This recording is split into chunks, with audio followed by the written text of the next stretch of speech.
Hi, this is Mardy once again and welcome to my channel.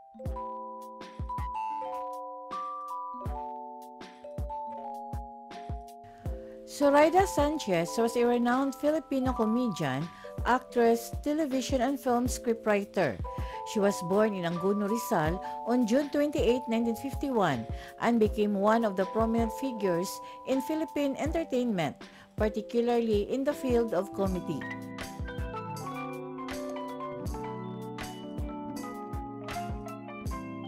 If you are new to my YouTube channel, please don't forget to like, comment, and subscribe.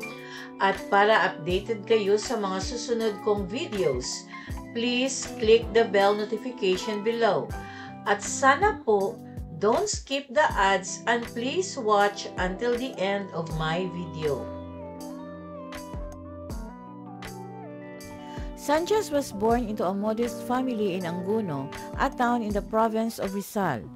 Ipinagpatuloy niya ang kanyang mas mataas na edukasyon sa prestiyosong Universidad ng Santo Tomas, kung saan nagtapos siya ng cum laude na may degree sa journalism.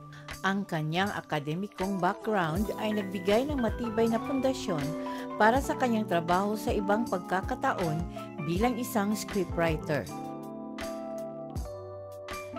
After graduating from UST, Zoraida Sanchez began her professional career in the entertainment industry as a scriptwriter. She initially worked as a writer for drama programs on DZRH, one of the Philippines' leading radio stations. This early exposure to the entertainment world helped hone her storytelling skills and set the stage for her future success in both television and film. Sanchez transitioned from writing to acting and quickly became a beloved comedian in the Philippine entertainment industry.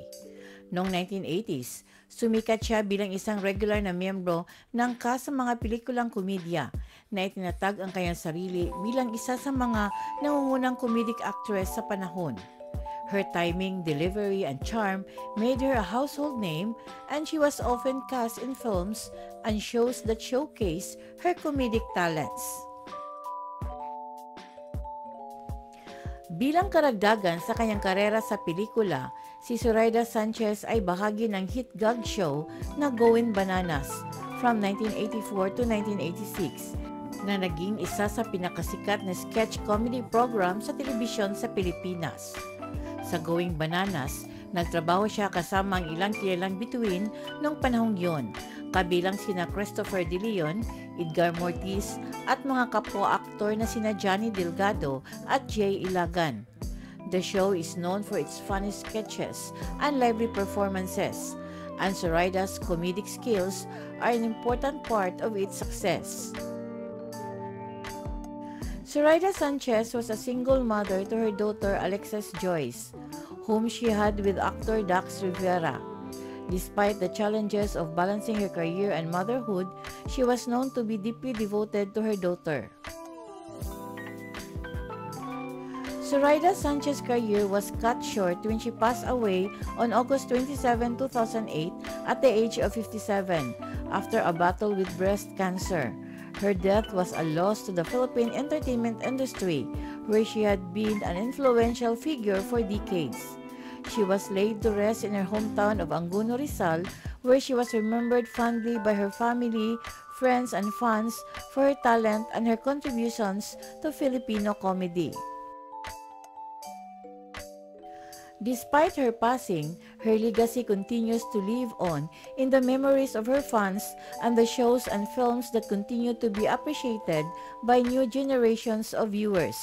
Zoraida Sanchez remains a beloved figure in Philippine show business, particularly for her work in comedy and her role in the iconic Going Bananas. Thank you very much for watching. And according to Coco Chanel, the most courageous act is still to think for yourself aloud. Special thanks to my source from Google, https://en.wikipedia.org, photo credits to https://web.facebook.com. An inspirational quote credits to https://graciousquotes.com.